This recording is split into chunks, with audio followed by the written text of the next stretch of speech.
Thaja, Labuk lamang aduda, angang singa, koi chen chen duna sana jari. Thaja, masak mataw yam na phajay. Koi da na ribi may thongda, tumtak taw binaton.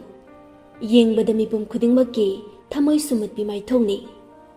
Nujagi fajabada, amuka hina magun hapli bade, ningol oy bigi samlang aduni. Asum na sana rambade, numichu tasilak tuna, Thaja misnaga su, mayum da halak lami. Lambida, misnana Thaja da yengduna. Ibema, ngasidi chay soydre, aydi kaw kawi, imana ising so omu haibani, soklamdre. Thaja nuklaga, yamna nungay bidiye, adu oiraga ngasidi ay koyda oina leurasidana. Ngamjaroy ibema, na koyna maduna hena kikre, ay koy imade. Is, nang ay koy maga gigiriba. Kidadi kayno, nungan baday numitaba phawba, isaw da tawraga layraga. Thaja, aseng bani, maboki machinsa, kamay tawbano khangde, computer ga chap mane. Ay koy na mangang lingay, mabok na tara ngangi. Kalaga yengudana, ay di computer gi chinduga layminay ni, kamay layram nido. Odo, mabok se pataba midinate. Asum na anido, wari sana duna lakpana, misna koygi yumsu yawraduna, misna su lehori. Thaja su, isay ngangladuna, mayum tamnala ami. Memcha, numita silak labhawan jilak tabaduda, isaw lang ami. Karino masingang sinatawriba sibo. Numita rasi phawba, yum dahalakani khangdiba. Masingasi, handahalakisan, lan tawgiba. Adumna, isaw lang duna layringay, Thaja su, isay nganglaga changlai. Memcha makhang mituna, machada yingduna. Nang, handi halaidana. Thaja thawshadana, dari aduda, makhong yanthaduna phamduna. Aybu yum halaktradi, karay chalo haibano. Aduima, aykhoy chakale hawriba. Memcha, khonjel khara kanna. Hawjikpo, karay digi chakno, numitara kanchida. Chak layawdradi, paisa oina piro, achapo chanaba. Karay digi paisa no, paisa sibu udawada pandro. Numit chupagi paisa. Thaja, mamitu mamada pairap yingduna. Ho udawada paladi, aiso imada hairuye, adum heklurani. Nanggang naringaydane, numit kaloy takre. Dukan dagi kari no, karadang leherukige. Duka du thado omo. Hairaga, ngang dana jatki. Ibem halsu, nungdang chak thongnaba, yinjang semduna lerami. Paikhomba, mamagi manakta changai. Paikhomba mamadi yengladuna. Aykhoy chak thongdriba. Ibem halna. Yinjang semli besinadi thongdri haiba natro. Yinjang do, ay simbirage ma, chak thongba hururu. Ngasidi chak yam lame. Ho, chak to lamade, natudo thinaba tawro. Hanubi aybu kayam koina otke haiba no. Kaide nupi no daima. Nupi koina ba matam ga sangde. Nang na pakhang aribo oidana kanana oine. Yeng, manengi nandom cha tharo, macha nupa, handa class 12 kabado phawba, luhongki dawre. Aduga sida, pakhang hanuba nangna anghanga sadana. Indom cha tharo majado, luhongdoro ba haise.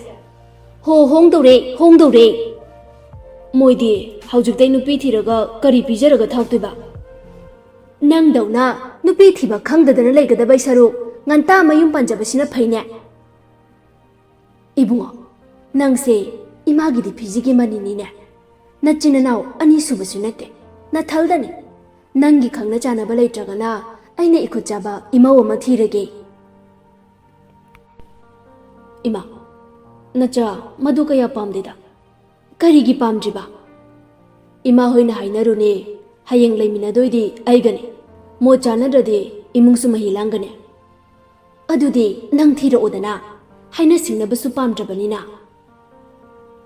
Asumna, mama macha wari sanaduna layringai, paikhomba phone adu laklami.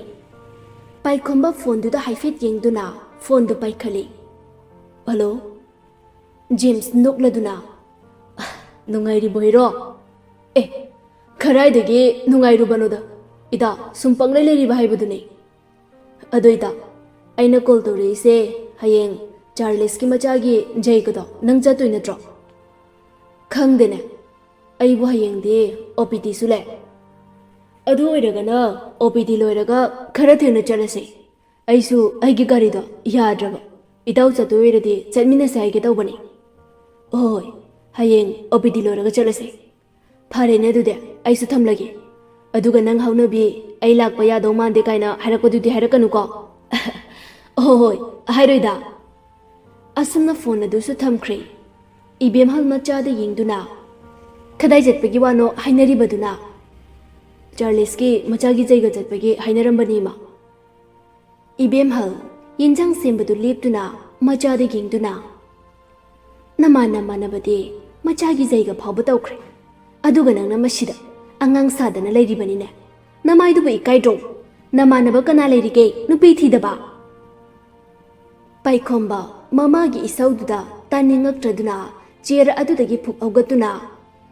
ꯉꯪꯉꯧꯔꯣꯏ ꯃꯥꯅ ꯍꯥꯏꯔꯝꯃꯒ ꯃꯥꯒꯤ ꯀꯥꯇꯝꯅ ꯆꯪꯈꯤ ꯏꯕꯦꯝꯍꯜ ꯃꯆꯥꯅ ꯆꯪꯈꯤꯕꯗꯨ ꯁꯥꯎꯔꯞ ꯌꯦꯡꯗꯨꯅ ꯃꯆꯤꯟꯗ ꯁꯣꯜꯂꯤ ꯃꯃꯥ ꯑꯩꯁꯦ ꯋꯥꯔꯦ ꯍꯥꯏꯕꯁꯦ ꯈꯪꯂꯕꯅꯦꯕ ꯀꯔꯤꯁꯨ ꯊꯧꯁꯥꯗꯦꯕ ꯃꯁꯤ ꯉꯥꯡꯁꯦ ꯍꯦ ꯏꯁ꯭ꯋꯥꯔ ꯑꯩꯕꯨ ꯏꯃꯧ ꯀꯥꯏꯗꯣ ꯎꯕ ꯐꯪꯗꯅ ꯁꯤꯗꯧꯔꯕ꯭ꯔꯥ ꯇꯧꯔꯤꯁꯤꯕꯣ ꯑꯁꯨꯝꯅ ꯃꯨꯔꯨꯝ ꯃꯨꯔꯨꯝ ꯁꯣꯟꯗꯨꯅ ꯆꯥꯛꯇꯣ ꯊꯣꯡꯂꯤ ꯕꯤꯃꯣꯜꯁꯨ ꯆꯥꯛꯈꯨꯝꯗ ꯆꯪꯉꯛꯏ ꯕꯤꯃꯣꯜ ꯃꯥꯒꯤ ꯅꯨꯄꯤꯗ ꯌꯦꯡꯗꯨꯅ ꯀꯔꯤꯅꯣ ꯃꯃꯥ ꯅꯪꯕꯨ ꯆꯥꯛ ꯊꯣꯡꯕ ꯐꯥꯎ ꯍꯦꯛ ꯏꯁꯧ ꯂꯥꯡꯉꯤꯗ ꯏꯕꯦꯝꯃ ꯏꯕꯦꯝꯍꯜ ꯃꯄꯨꯔꯣꯏꯕꯗ ꯃꯃꯤꯠꯇꯨ ꯐꯩꯔꯞ ꯌꯦꯡꯗꯨꯅ ꯀꯔꯤꯅꯣ ꯃꯈꯣꯏ ꯄꯥꯕꯣ ꯑꯩꯅ ꯏꯁꯧ ꯂꯥꯡꯂꯤꯁꯦ ꯂꯥꯡꯅꯤꯡꯗꯅ ꯂꯥꯡꯂꯤꯔꯣ ꯅꯈꯣꯏ ꯅꯄꯥ ꯅꯆꯥꯅ ꯂꯥꯡꯍꯜꯂꯤꯕ ꯅꯠꯇ꯭ꯔꯣ ꯏꯄꯥ ꯏꯆꯥꯅ ꯀꯩꯗꯧꯔꯕ ꯅꯪꯅ ꯍꯥꯏꯕꯗ ꯌꯥꯔꯤ ꯅꯪꯅ ꯇꯧ ꯍꯥꯏꯕꯗ ꯇꯧꯔꯤ ꯁꯦꯟ ꯊꯨꯝꯁꯨ ꯅꯪꯉꯣꯟꯗ ꯂꯣꯏꯅ ꯁꯤꯟꯅꯔꯤ ꯑꯁꯤ ꯐꯥꯎꯕ ꯄꯦꯟꯗ꯭ꯔꯗꯤ ꯈꯪꯗ꯭ꯔꯦ ꯏꯕꯦꯝꯃ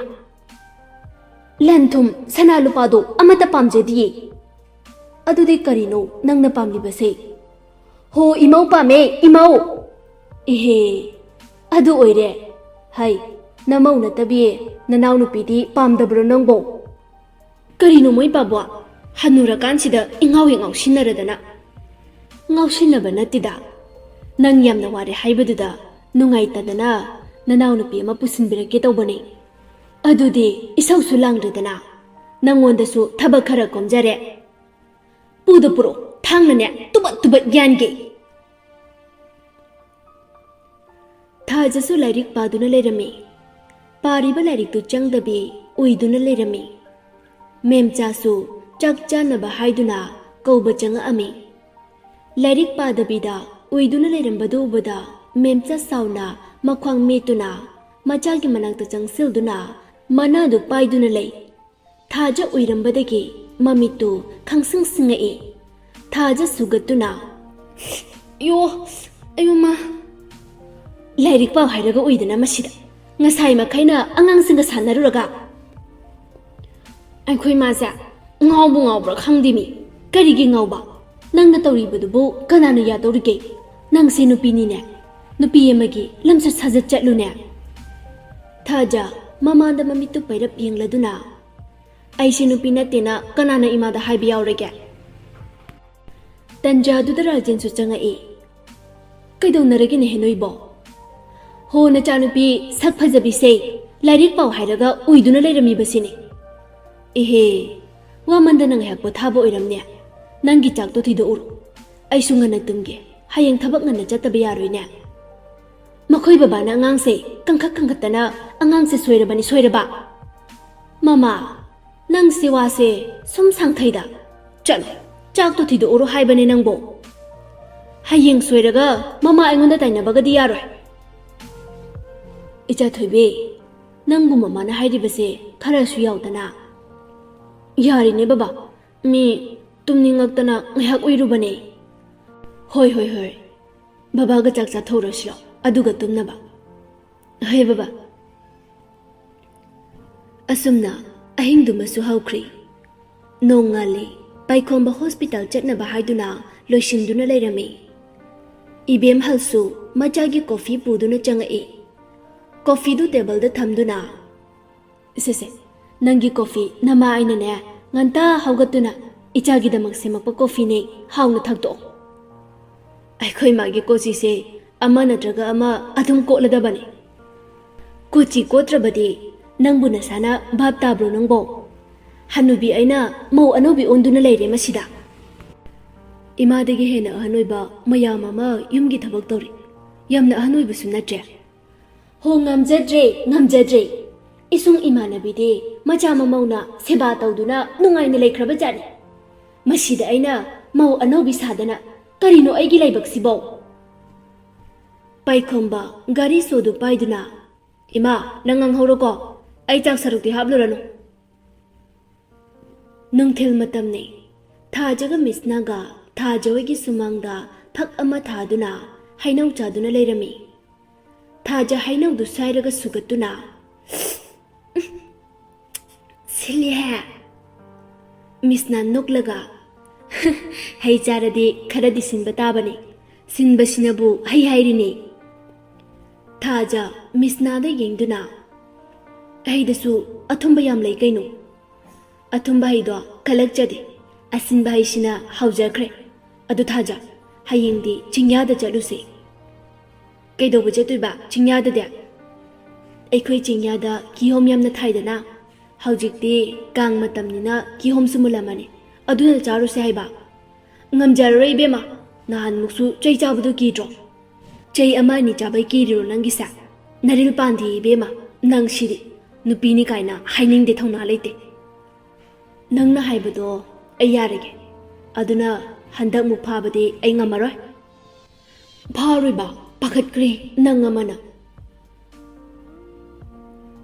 Paikhomba OPD loiriduna James ka Charles soidala ami. Leisabi macha macha khara sulerami. James paikhomba-gi pambomda kuningna thili. Leisabi macha singduda yengo haibagi matagum. Paikhomba James na ngakna yengduna. Kedorogita. James nokfet. Asida lairiba leisabi macha singse yengo haiba. Tu adai black lit pise phajadro. Paikhomba James na kudombi thiliba mafamduda haifit yengi. Kedoroge se. Asibu pakhangni ibo nangama yararoi. Namangna phajaribi nupi mayam ama lairisi phawba pamdaba nangi thamoidubu aina ngai. Phana phajarasu thamoina khoidaba amada yaudi. Chahi mata adugane thamoina khoidajabi thibraibo chaisu paibana halani bo nangamane. Asumna anido wari sanaduna leiringai leisabi sindu mari mari tholai.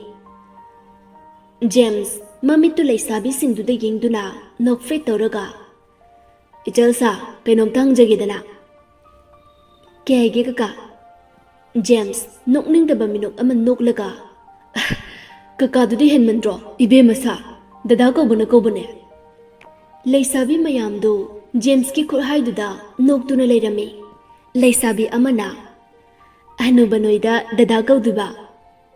Hanurasoi khoise pakhang ni ne pakhang adusu pure pakhang konseng haujik matam sidade aikhoi gumbasine thibada warise seng hairabada diamond ai sungna saina male khaline kakai gi chirai da diamond dauna langeba chirai khara tangjarasu aiga lakminari benupa se miyamna khangnaraba doctor amani Mapunsigi nupi koi bahai jaraktriba. Odo, nakoi miyam maraktagi amta khalaugedana. Kaka, ai khoi di khaina biyadi. Nupa amada pulap laidoine. Kaka aigi marupsibu yarabo amta hangbiyo. Is, adudi yaruida. Khadaidagi. Asumna wari sanaduna leiringai Charles tu thoglai. Charles nokfet. Ida, kiyam kuirege lakpa. James na kuiri de ita leisabi mayam siga wari sanarambani nangi hauna bido angang sida amu haururaba aikhoi yambagi macha singaltani leisabi singto onchinduna cholo leisabi amana nokfet adidi kaka aikhoi mu chelukigene ita beragi angangam tan he sida ngangna bangamba angangam tanate ado Itaw Paikhomba nangi barto lakhiroidro Kaigi barto no Longbai barto ni dana Ado mo oiraroi Chahi matasiga pami pamde tawdana leiribasidi. Ita adusu phatida. Imasu ahan oire macha mamaugi seba kaido pamlamani. Adubudi pamlabani. Adubu upai kaile. Nangna pamjaba leitrabanina haina sinaraga lohongnaba tawresidana. Adusu pamdeda. Masak sukhang khangdaba nupi maga kamai leminadoino. James na. Aduna de na punji chupa chuk saduna leiba tabani. Thajaga misnaga su sanabala ami. Lambida nupa maga thajaga thenjinai. Thaja sauna. Namitu udroha. Haina kubang na thage haiduna makutu thangalai. Adubu nupa adugi masaktu ubada thangatlamba makutu tapna thangdarai. Nupa du mamun nuklaga.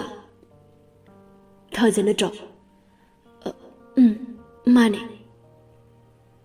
Ay, masak khangli ba? Khangli. Dangan ba na drop? Ay di kauramado boy ning bane. Ning di ningsung biramidana. Miss na ngan bada munna yengduna. Ngan bahayde mama jaw thoygi machanu padu na drop. Miramda laik ta magalay bado. Mane. Ada thaja nang dihanadagi saruk chama chama hena phajarami. Lesabi su pharami. Thaja ngan bana adum na hairak paduda ikai ba phaurai. Mamai duluk thaduna. Pharabane. Tanjaduda ahan khara oiraba nupa mana ngan babu kaurai. Ngan ba nokfe. Nasigidi chalage. Nongmunoy do koirake. Thaja su mamon noklaga ngan bana chatkibaduda yengduna leirami. Ngasi Thajagi mataududa Misna su angakpa haibudu oirami. Misna Thajagi lingjumda paiduna khangkau kaurai. Thaja wakal amada tauduna leirubadagi gyan khangta tarai. Thaja Misna da yengduna. Kaidorage Misna? Midi mayum yokidore. Aduga nangna cheptha yenglaga lehauribasina kamai tauribajano. Nang sidiba mi jumna sumgeng basida yari bema na thamoida khalibado aisu hotrong hona ujare is aigi thamoida kari khaliba khangladi hairaune hawjik nupada nangi thamoida mami matare haiba aisu khangjabado kaidi mami noi bema mami gamta tajade khangjarabado nanga igati naraglibasa ngasi ngarang khakta nate nangi thamoida khalibado Aisu mayek singna ujarabado. Nangi henjin bido hauraba. Kitanga hairu lauba yapo nate. Mane henjin dugi. Ado, kamay khangnaru no nongbo maga. Akoy babada. Dangan boygi babungi driver oidana. Ada bubi bada khangna bane. Nahalway yamna sanaminare. Ay khangle. Angang oiringai dinaraga haljikna lafta ondaba. Taning deda.